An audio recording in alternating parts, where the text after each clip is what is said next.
Tool पकड़ लिया और राजस्व का विभाग का मामला ऐसा है कि कितने लोगों को उजाड़ के जमीन रोड पे ला दे रहा है। हमारे साथ पीड़ित खड़े हैं, हम जानने का प्रयास है। क्या नाम है आपका? विशाल कुमार। किस मामले को लेकर डीएम कार्यालय का चक्कर लगा रहे हैं? सर, हमारी जमीन है जो जबरन कब्जा किया जा रहा है। कौन है वो जबरन कब्जा कर रहा है? राकेश यादव। हमारे परिवार के एक सदस्य जो पियक्कड़ थे और पढ़े लिखे नहीं थे, उनको आवाज दिलाने के नाम से ले जा करके जो है उनसे बैनामा करवा लिए, जिसमें बंटवारा वगैरह कुछ हुआ नहीं है। अब हमारा सड़क चौड़ी बैनामा होता है तो हमारा रजिस्ट्रार पूछता है ना कि आप अपने मर्जी से कर रहे हैं कि किसी के दबाव में पूछे, हमारा रजिस्ट्रार पूछता है ना। अब ये तो हमको नहीं पता सर, लेकिन वो जो है बता रहे थे, बाद में मुकदमा वगैरह भी वो किए थे, लेकिन उनको डराया गया, धमकाया गया, वो घर छोड़ के भाग गए यहाँ से। अब वर्तमान में हम लोग जो है घर बनवा रहे हैं, सड़क चौड़ीकरण पर हमारा मकान टूट गया है। परिवार के सहित हम लोग एकदम पूरी तरह से परेशान हैं। जो भी मुआवजा वगैरह मिला, हम लोग सोचे हमारी पुश्तैनी जमीन घर के पीछे हम उसमें बनवाएं। तो राकेश यादव जो है जबरन पुलिस और थाने से सभी लोग मिले हुए हैं, रजत वर्मा लेखपाल हैं वो भी मिले हुए हैं एकदम, और उसके बाद हम लोग को बुरी तरह से दबा। अच्छा, आप ये कैसे साबित कर सकते हैं कि लेखपाल मिले हुए हैं? सर, लेखपाल आए थे, बताइए कोई चीज जमीन वगैरह। लेखपाल को तो आना जाना एक काम ही है।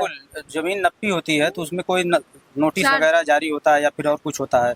हमारी जमीन को दूसरे के जमीन में नाप करके बता दे रहे हैं। जिस व्यक्ति के जमीन में नाप के बताएं, वो व्यक्ति अगर आपत्ति किया है तो वो कह रहे हैं कि आपको हम पीछे दे देंगे जमीन नाप करके। बात घबराइए नहीं, पीछे बहुत जमीन है, रास्ता क्लियर हो जाने दीजिए, हम आपको नाप के लेखपाल का ये रवैया जी। उसके बाद उन्होंने कहा हमारी जमीन जब यहाँ पर है कागज में तो हम पीछे क्यों लेंगे। तो उन्होंने कहा कि अरे परेशान ना होइए, हम सब कर देंगे, घबराइए नहीं, पहले रास्ता क्लियर होने दीजिए। इसके बारे में जब राकेश यादव शाम को हमारे घर पे आए कि आप घर खाली कर दीजिए, नहीं तो हम घर गिरवा देंगे और रास्ता हमको मतलब इतनी दादागिरी है, इतनी मतलब तानाशाही है कि आपका मकान गिरवा देंगे डायरेक्ट आपके घर पे चले। बिल्कुल, हमारे घर पे आए थे और हमारे घर पे आकर के सभी को धमकी दिए कि घर गिरवा देंगे, नहीं तो हाल से खाली करवा लीजिए। और घर क्या राकेश का है कि आपका है? मेरा घर है, 70-80 साल हो गया, मेरे 3 तो फिर वो क्यों कह रहे हैं इस तरह? नहीं, वो बगल में जमीन लिए हैं तो उसमें जाने के लिए रास्ता नहीं है, तो हमारी जमीन से जबरन लेखपाल वगैरह से मिल करके उसमें से रास्ता निकलवा रहे थे। अच्छा। जिसका हम विरोध किए तो वो बोले कि हम पुलिस बुलाएंगे, ये करेंगे, जेल भिजवा देंगे। आप भी तो पुलिस को बुला के बता सकते हैं कि राकेश यादव जी ऐसे बोल रहे हैं, हमें घर को खाली करने के लिए बोल रहे हैं, हमें मारने की धमकी दे रहे हैं। आप भी बोल सकते हैं ना। इससे संबंधित हमने शिकायत दर्ज कराई थी जी, जिसमें मेरे ही खिलाफ, उल्टे मेरे परिवार के खिलाफ जितने लोगों का एप्लीकेशन में नाम था उनके खिलाफ ये कहा गया कि शांति भंग कर रहे हैं आप लोग का मतलब पुलिस इस तरह कर रही है कि शांति भंग कर रहा है, अधिकार अपना मांग रहे हैं। तो हम सर पीड़ित हैं, हम जा रहे हैं शिकायत करने तो हम ही को उल्टे फंसाया जा रहा है कि हम शांति भंग कर रहे हैं, मार कर रहे हैं। कोई चीज किसी क्या ऐसा लग रहा था इस मूड में आप गए थे कि मार करने के मूड में गए थे कि न्याय के मूड में गए थे? सर, अगर हमें मार करना रहता तो हम यहाँ तो आते नहीं। हम तो न्याय की मांग कर रहे हैं कि हमको किसी तरह से न्याय मिल जाए, हमारा जो हक है, हमारा हिस्सा है, हमारे साथ न्याय किया जाए।